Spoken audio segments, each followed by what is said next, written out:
মুর্শিদাবাদের রেজিনগরে সুমন মার্বেলের উদ্যোগে ৮০তম স্বাধীনতা দিবস উদযাপন অনুষ্ঠানের মধ্যে লুকিয়ে ছিল এক দারুণ উপহার। মুর্শিদাবাদের সবচেয়ে বড় মার্বেল, গ্রানাইট ও টাইলসের দোকান সুমন মার্বেল। এই সুমন মার্বেলে আনন্দের সাথে পালিত হলো ৮০তম স্বাধীনতা দিবস। পতাকা তোলার মাধ্যমে অনুষ্ঠান শুরু হলেও সেখানে উপস্থিত সবার জন্য অপেক্ষা করছিল এক দারুণ চমক। এই বিশেষ দিনে উপস্থিত ছিলেন বিজেপির বহরমপুর জেলা সভাপতি মলয় মহাজন, রেজিনগর থানার ওসি তপই বিশ্বাস এবং মৌলানা বদরুল আলম সহ এলাকার অনেক নামিদামি মানুষ।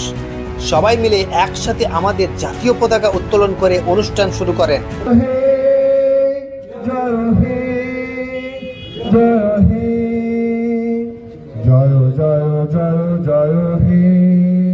পতাকা তোলার পর প্রকাশিত হয় সেই লুকিয়ে থাকা বিশেষ চমকটি। উৎসবের দিনে সুমন মার্বেল কর্তৃপক্ষ সিদ্ধান্ত নেয় তারা কেবল আনন্দ করে দিনটি কাটাবেন না, বরং খুব বিপদে থাকা মানুষের পাশে দাঁড়াবেন, অসহায় মানুষদের মুখে হাসি ফোটাবেন। সুমন মার্বেলের তরফ থেকে এলাকার প্রায় ২০ থেকে ২১টি খুব গরিব ও অসুস্থ পরিবারের হাতে ১০,০০০ টাকা করে চেক তুলে দেওয়া হয়। চিকিৎসার খরচ চালাতে না পেরে যারা খুব কষ্টে ছিলেন, এই টাকা পেয়ে তাদের চোখে দেখা যায় আনন্দের জল। সুমন মার্বেলের এই বিশেষ কাজের জন্য উপস্থিত অতিথিরা তাদের খুব প্রশংসা করেন। কেবল ব্যবসা নয়, মানুষের বিপদে পাশে দাঁড়িয়েও তারা সমাজের সামনে এক অনন্য ও সুন্দর উদাহরণ তৈরি করলেন। আমার একটা কিডনি ইনফেকশন আছে, আর একটা কিডনি পাথর আছে, আর আলসা ঘা, পেশা পেলেই পুঁজ নামে। আমার দুটো মেয়ে, একটা 7 বছর, একটা 5 বছর। আমি বহরমপুর বিশ্বজিৎ শাহকে চেম্বারে দেখাতাম, ওখানে আর পাচ্ছি না, ওষুধ দিন খেতে পাচ্ছি না বলে নিয়ে নতুন 1 নম্বর কিডনির ডাক্তারকে দেখায়। আমাকে দেখেছে যে কিছু সাহায্য করবে, এই কারণে সুমন মার্বেল দেখেছে।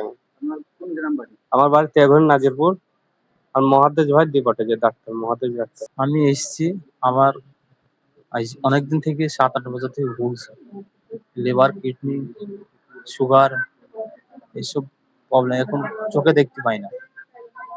আমার ঘরে 3টি মেয়ে আছে। আমার খুব চলার পক্ষে খুব সমস্যা। ওই জন্য আমাকে এখানে আমাদের যে আছে সে চিনি পাঠিয়েছে এখানে কিছু আর্থিক সহায়তা দেওয়ার জন্য।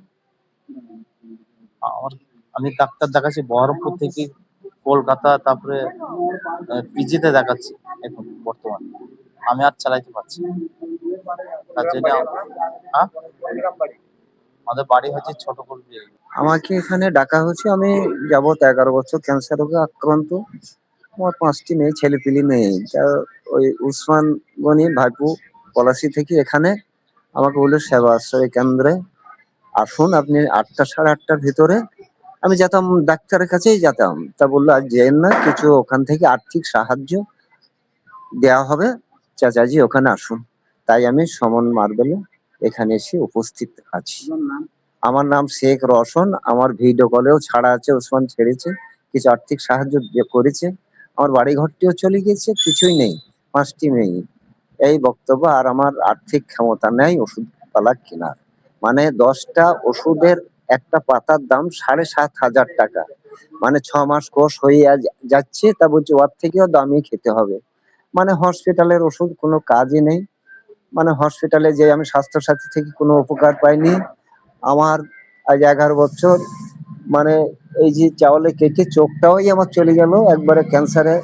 মানে বলছি, ডাক্তাররা বলছে পশ্চিমবাংলার ভেতরে মনে হয় আপনি একটা রুগী, জোড়হাত করছে, বলছে আপনার ট্রিটমেন্ট আর পারবো না। ব্যাঙ্গালোর গিয়েছিলাম, বোম্বে গিয়েছিলাম, পিজি গিয়েছিলাম, আমি অনেক জায়গায়। আর বহরমপুর তো তাড়ি দেয় দিয়ে আজারহাট নিউ টাউনে, ওখানে 2 মাস ছিলাম, ব্যাঙ্গালোরে 2 মাস ছিলাম। আর শর্ট লেগে কিছুদিন হোমিওপ্যাথি সরকারি হসপিটালে, ওখানে 6 মাস। আজ 11 বছর যাবত। এখন জিনিসটা আরো বেড়ে গেল। মানে বললো ভালো হয়ে গেছে, যে আবার আমার চোখ টোক গুলা সব চলে গেল। এতটুকু বক্তব্য আমার। মানে আর্থিকহীন মানুষ, আর আমার চালাবার কোনো উপায় নেই। বাড়িতেই বসে থাকতে হয়, স্বামী স্ত্রী।